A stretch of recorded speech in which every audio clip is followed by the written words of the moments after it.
So I mentioned in passing that I don't really like tachokagis in terms of making them as content. I don't like filming tachokagis. There's something about having to flip through my notebooks and also talk about them at the same time that is just so terrible for me. So we're gonna switch things up. This is something of a tachokagi, except that nothing has changed from my original setup.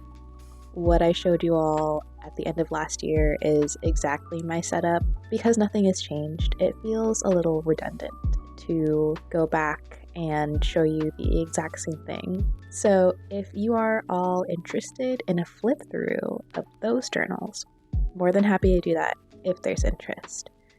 What I wanted to do today was talk to you all about the journals that I have added to my lineup, because it's pretty simplistic at the beginning, and then as the year went on, as my interests waxed and waned, I added journals to scratch that itch, because I am the type of girl who have a new hobby or interest or something, it has to be supplemented with a new journal or a new writing habit, okay? This is all to say, this is a tachokagi that's not really a tachokagi, because I'm not going to show you everything. I'm just going to show you the things I've added. I'm not going to actually show you the things that I removed. You can see them in this frame, believe it or not. There will also be some B-roll of flip through, so it's not just me purely talking at you.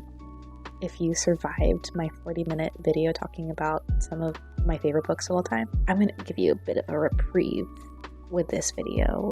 There's going to be less talking, I promise. So the first journal I want to introduce y'all to, that actually should have been in my tachokagi, I just kind of forgot about it because it's not necessarily the most well thought out journal in my collection. This is my gaming journal. This is a moleskin hardcover lined notebook. I have returned to my roots. I love moleskins. I know the paper quality has declined over the years. I don't mind, at least for the purposes of how I use my moleskins. It's not terrible. I do love putting stickers on my stuff, as you will see. So originally this journal started out as a Disney Dreamlight Valley journal. I played that game pretty religiously last year for a couple of months, to the point where I was tracking a lot of things day to day, because there are certain things that you can only do day to day. You have to build up friendship very slowly. You can only give X amount of gifts, that kind of thing. I became a machine in Disney Dreamlight Valley, and it was such a joy to put together this journal to record all of those things. Last year I played a lot of video games, not so many video games this year. You'll never guess why. There are still some blank pages, not a lot, I'll admit. Essentially, every time I really got into a video game, particularly with Pokemon, I would make some journal spreads about it, and I would also paste in a lot of things. You'll see this as I'm flipping through. I'll try and show all of the tip-ins. Are they tip-ins? I'm not 100% sure if I'm using that phrase correctly. There were things that I wanted to track as I played day to day, like Pokemon, the weather changes in certain areas day to day. I have a bunch of Fire Emblem reference here. Some of them are absolutely irrelevant to the game, you don't need to know it. Some of them are me planning out my armies, which units I want, how to use them. This is just my messy little gaming journal where I write down things that I feel as though I need to reference as I'm playing the game.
The next journal that I'm going to introduce you all to is something that I am reluctant to call my commonplace journal, but I think in technicality it is my commonplace journal.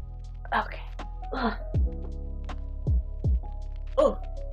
So the journal in question is this guy right here. Again, I don't really know what to call it. I don't really have a name for it. This is just the journal in my mind. You know how it's like Megan Thee Stallion? This is the journal in my mind. Oh, I forgot to mention. My gaming journal is a B6 size moleskin.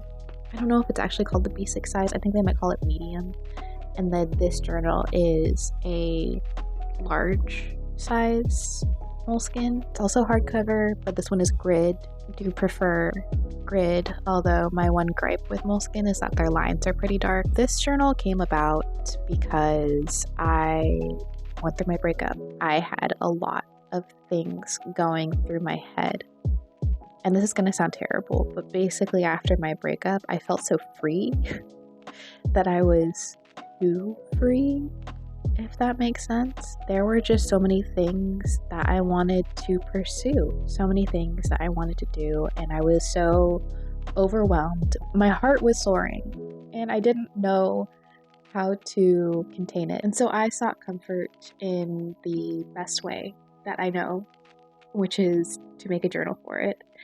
And as I flip through this, a lot of it will be redacted because a lot of it is me dumping out my feelings, especially after the breakup. I had to get it all down on paper in order to feel like there was some semblance of control over my thoughts. I suppose that kind of makes this a commonplace journal. I collect things, but I also write down my thoughts. So that's why I kind of hesitate to call it a commonplace notebook, because there is so much that lives in here, but I love it. It's the journal that I use almost as often as my daily pages, more often than my Hobonichi weeks, because there's just always something occupying my mind that I want to journal about or write down notes about or want to reference for later.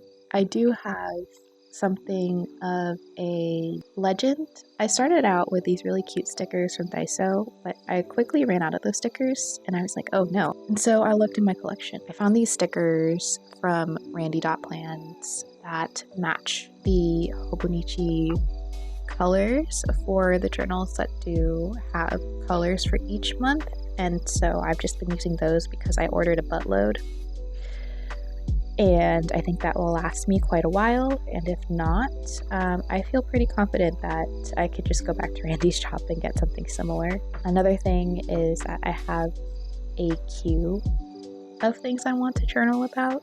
So the one thing that I do struggle with a commonplace notebook is you can't really jump around with topics, right? You kind of have to finish out one topic before you move on to another.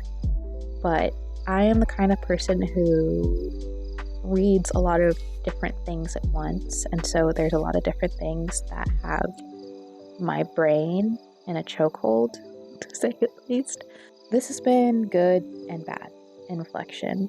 First of all, I am spending a lot more time with certain texts, so you'll see I read a couple of nonfiction books earlier this year. The broad category is sociology nonfiction. I just spent a lot of really thoughtful time with the text, which is really valuable, and I also find myself actually going back and referring to my notes on both of the texts. That's been really lovely, but at the same time, like I said, there are so many things that I want to do, take notes on, and I don't know how many pages that I'm gonna need for any one given topic.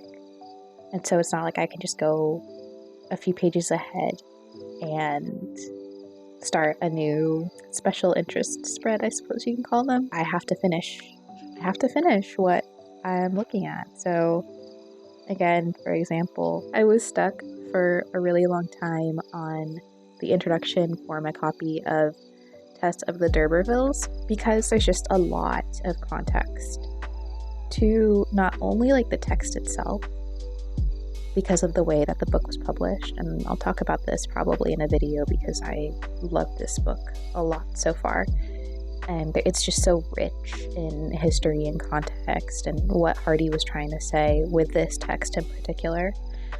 But it was hard for me to get through that in a manner timely enough for me to also satiate my growing interests in other things. So I had also at the same time started reading a compendium of Henry James short fiction, mostly because I wanted to reread The Turn of the Screw, but also because I found a mass market paperback that had a couple of short stories of his that I hadn't read before, so The Beast in the Jungle and The Jolly Corner. And I had finished all of the novels, and then I went back and I read the introduction. I was like, oh shoot, I really want to take notes on the introduction. So it kind of put a fire under my butt to finish the test notes, but also there was just like this underlying level of anxiety that, oh gosh, I really, really want to take notes on this thing and then the next thing. And now I'm taking notes on Either Or by Soren Kierkegaard,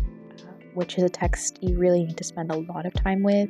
I have to put a lot of other things on hold, like my Irish folktales on hold, which is fine. Again, it's very good to spend more time with the text, but I just have so many interests right now, and the slow pace of this it's rough. That is my journal, my commonplace, my everything journal, my special interests journal. I don't know what else to call her, but that's her. The last addition that I have to my journaling lineup, my Tetrakaigi, is my book quotes journal. I'm actually going to show you a completed one, so you don't have to stare at that folder being like, what the hell is that journal? I'm using a Campus B6 size notebook in lined. I got these for $1.75 each at Daiso. I bought them in bulk because I knew that I was going to go through a lot. Like I said, I've already completed one notebook and I'm on the second one. I have like this folder binder thing that holds the journal itself. It comes from Daiso, and I just slide the back cover into the folder itself. It comes from Daiso as well. So I'm sorry that I can't link this specifically for you. I wanted a cheap ecosystem. I didn't want to get another moleskin because moleskins are so freaking expensive. Knowing that I was going to run through pages very quickly with this, I need to find a more affordable solution. So that's what I went ahead and did. Every time I annotate a book, I try and write down quotes from that book. These are going to be primarily my fiction reads. All of my nonfiction reads are going in my commonplace journal because I think those are references for thinking more and connecting to other subjects, whereas these are just quotes from good literature that I like to have on hand. It's nothing fancy. I'm really just writing down the words from the page. I can't confidently say that the way that I write things down is particularly accurate to writing down quotes. There's a special punctuation set for when you write down quotes from a book or any written media. I think I'm doing it incorrectly, so if you see something and it makes your eye twitch, I'm sorry. I'm doing me for this journal. But I filled out one of these books already in the year 2025. I've already read almost 100 books. And a lot of those books have had some lovely words that I just had to write down. I'm going to stop talking and I'm just going to let you enjoy this flip through of all my journals.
Those are the 3 journals that I've added to my lineup, and a brief flip through of some of them. I hope you've enjoyed this.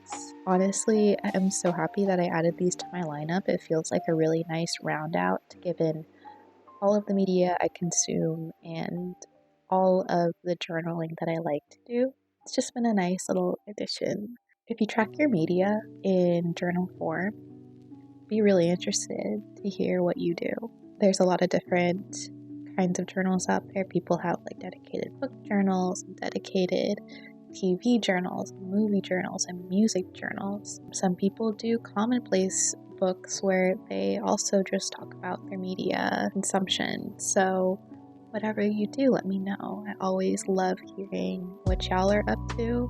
Also, can we just moment of appreciation for the hair? I figured it out. You know how you're supposed to turn the barrel of the curling iron one way or another? I like it inwards. It's giving Bella Swan. It's giving Sassenach. Reach! Thanks again for tuning in. I hope you have a wonderful rest of your day and a wonderful rest of your week. I'll see you next time. Bye!